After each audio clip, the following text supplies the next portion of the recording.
How to customize menu tabs on Wix website. Hello guys and welcome to this new tutorial. In today's video I'm going to show you how you can take the menu tab or the horizontal menu from your Wix website and customize it.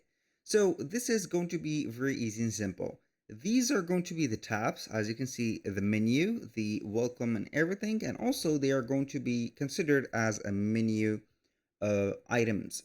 So we're going basically to head over here, select the horizontal menu, and we're going to click on design.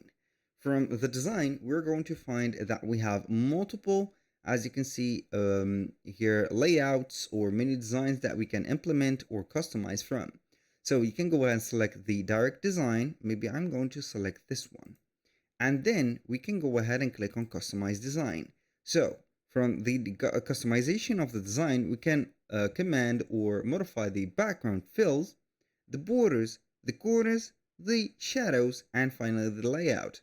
Let's start by the background fills. So as you can see, it is going to be transparent. We are going to have also the color that we want.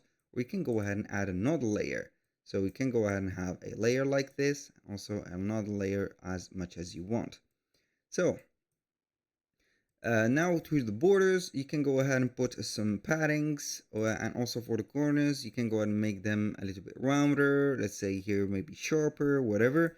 For the shadows, you can go ahead and apply the shadows. And finally for the layout, you can go ahead and add a layout. For example, you can go ahead and have a layout and you're going to have the thing set up like this. Now, aside from that, you're going to stretch it out, as you can see, and the selected pages is going to be like this. So I'm going to click on the design again, customize.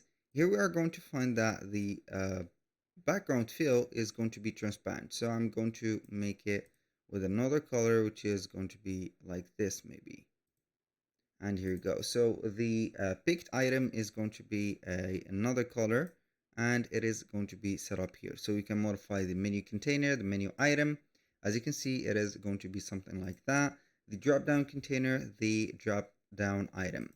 That was all for today's video. Thank you guys for watching. I hope that you have enjoyed the content, and I hope to see you in the next one.